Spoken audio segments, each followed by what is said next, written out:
Hi guys, the Metal Maniac back again, and in this video I'm going to be doing a review of the album Under the Sign of the Black Mark by Bathory. This is their third album, and it was released in 1987. Now, normally I would do I would list off the names of the band members, but unfortunately for some reason, there are no band member credits on this album. Same thing with our first album, by the way. There were no band member credits on it, which is odd. But, yeah, so I don't know who does what except for Cawthorn. Cawthorn does the vocals, but I'm not sure who does what else. I know that, of course, guitarists and a bassist, drummer, of course, but also, apparently, there's also keyboards on this album, so that's interesting. But yeah. So, anyway, of course, as is traditional with Bathory albums, the album starts with sort of an atmospheric instrumental track, sort of like just an evil-sounding intro. Pretty good, very atmospheric, and sets the tone of the album, sets the tone of the rest of the album very, very nicely.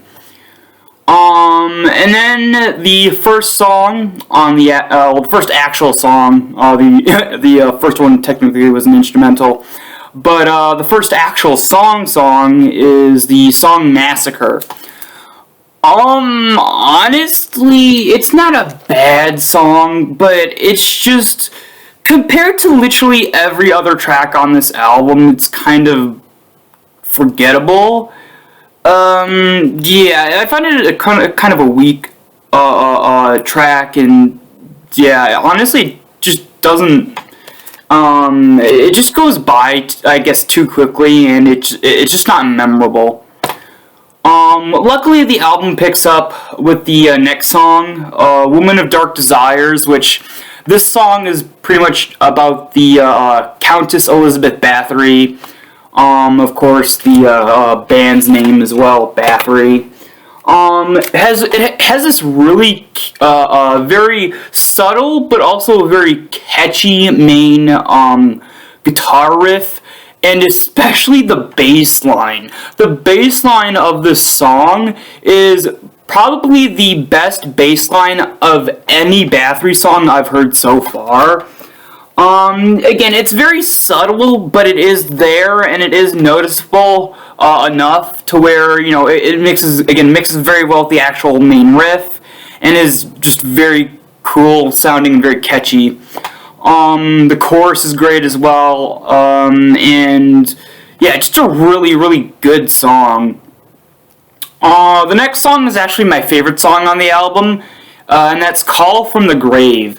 Call from the Grave, it opens with this sort of like very eerie, very, it's basically like, how do I describe it? Like, the intro is like this sound, like the scraping sound.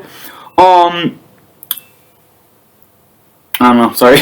Anyway, so it's like the scraping sound. It kind of sounds like if somebody was buried alive, and they were scraping on the inside of the coffin lid trying to escape. That's kind of what the sound effect kind of sounds like, which again is very fitting for a song called Call from the Grave.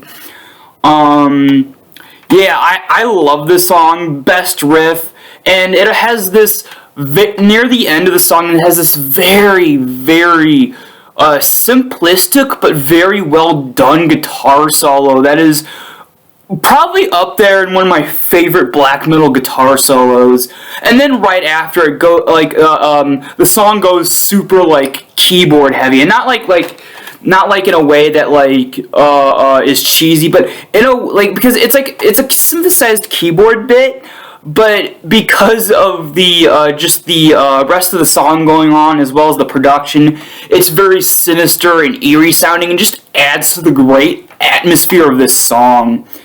But yeah, it's my favorite song on the album. Call from the Grave is an amazing song.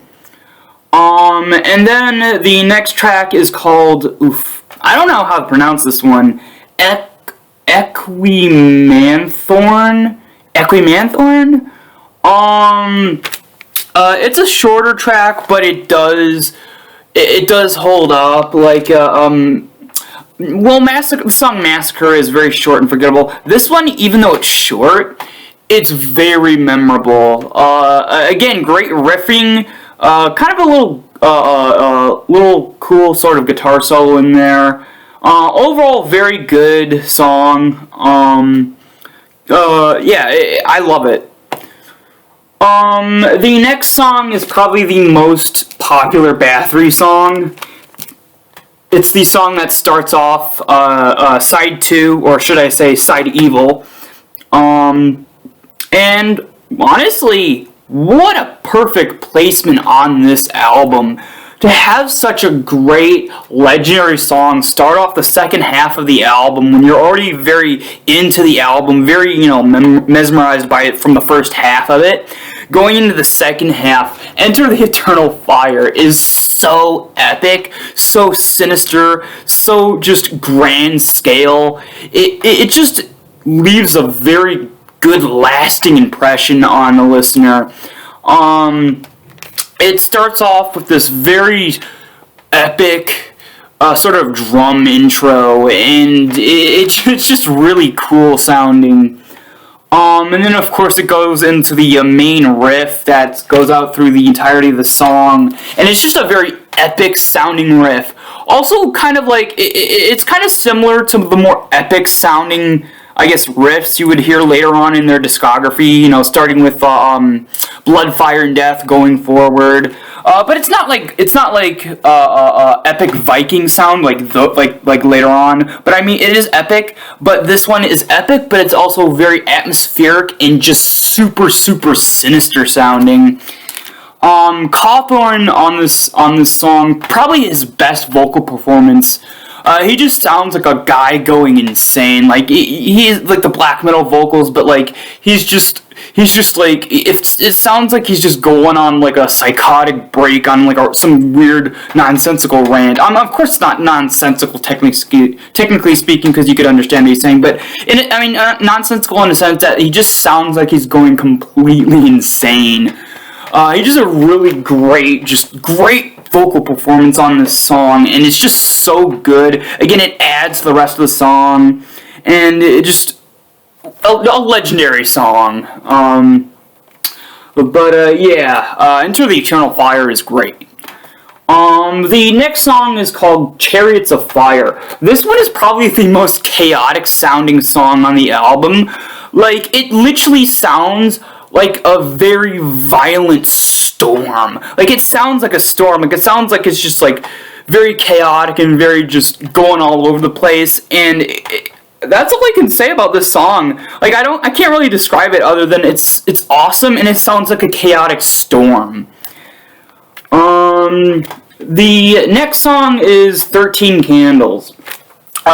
This one honestly kind of is a bit more thrash metal-ish, at least from what I, take away from the song. The rest of the songs are pretty much pure black metal, but this song kind of has a thrash metal edge to it in a way.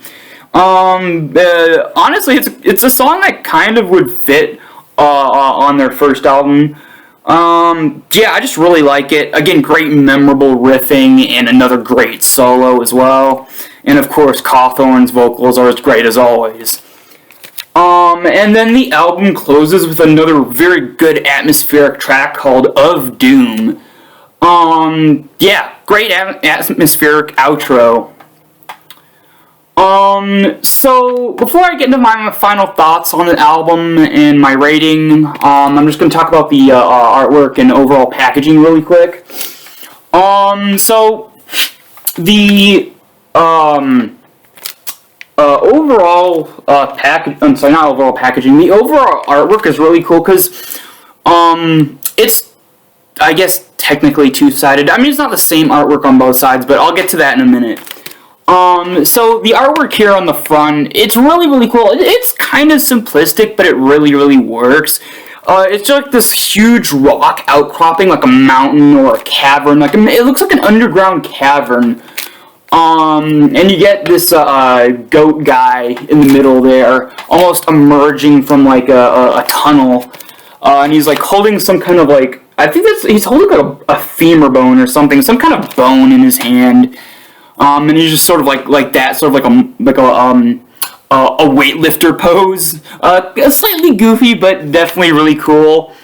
The Bathory logo, I mean, the Bathory logo pretty much has been the same throughout their discography, just different coloring. Of course, the Bathory logo is in this really cool medieval font that is kind of interesting because this kind of font, it looks really cool, but honestly, that's only because it's all capitals. This font, like, if you put letters in this font in like regular lowercase instead of capitals, they don't look as cool. Like, they don't look as cool. Like, for some reason, this font, the more capital letters, the cooler this kind of font looks. So I understand why Bathory put everything in all caps, because that kind of font, in terms of having it in all caps, makes some really cool lettering.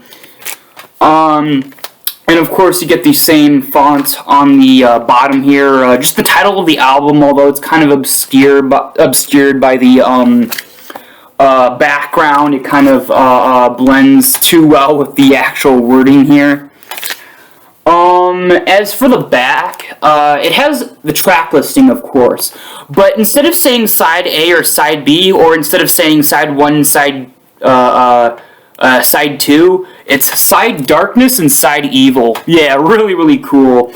Bathory had that kind of thing on their first 4 albums, I think. I know they didn't do that, the Side Darkness, Side Evil thing after Blood, Fire, Death. I don't even know if they did it on Blood, Fire, Death, although I do know they did it for their first album, their second album, and this one. Just a really cool, subtle, creative touch that is just awesome.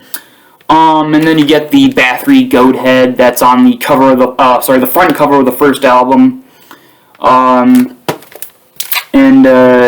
Yeah.